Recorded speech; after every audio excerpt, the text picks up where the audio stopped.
So this just in, credit scores are racist.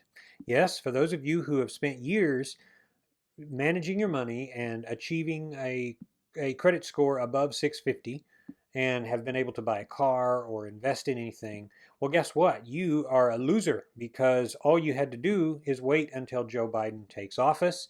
And he has appointed a task force with Senator Bernie Sanders from Vermont. And they have in their possession a 100-page document of policy recommendations to set up a federal credit system that is more accommodatable to people who don't pay their bills, specifically people of color who have been shown to be struggling in the credit department.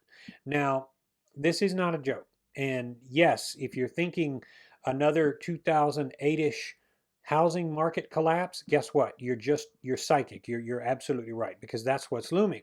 The argument is that there is a big wide gap in racial demographics of credit. So the major credit bureaus, Equifax, Experian, and TransUnion, even though they don't take into account age, race, gender, income, or geography or demographics or anything, they still have lower credit scores. But that so it's not good enough. It doesn't matter that they're not judging you by that, but by your demographic. But that's not good enough for Joe Biden and this silly little task force.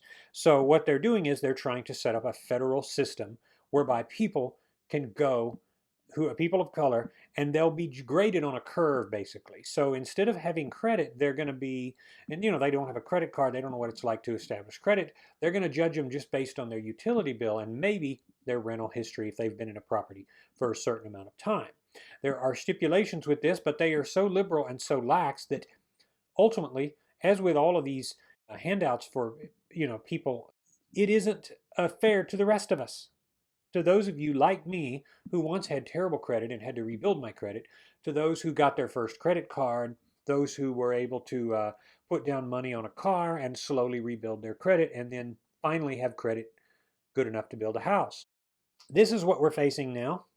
We're facing, if Biden gets elected in November of 2020, coming up here, then it's going to be like the situation. It won't be too long before it's like the situation with George W. Bush. In 2002 to 2004, you remember George W. Bush felt a lot of pressure from all these special interest groups. And so what did they do?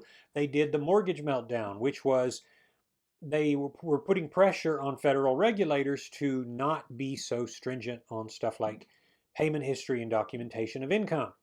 What could go wrong there? 5.5 million homeowners not worrying about stuff like documenting your income. If you've known anyone in any line of work, as if you've been in sales, if you've been in customer service, if you've worked at a bank, if you've done anything that dealt with credit in any way, you know that people who must work for themselves, they lie about their income.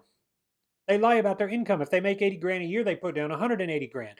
They do that because it's pretty easy to pull the wool over everybody's eyes. Well, that's what they're opening up. They're opening up a new potential housing crisis going forward and all sorts of situations where there's going to be another big crash because we'll have very poor documentation because there will be all of this push for racial equality. So just forget about your credit score. Don't worry about it. If you don't have a 720 credit beacon, blame it on racism.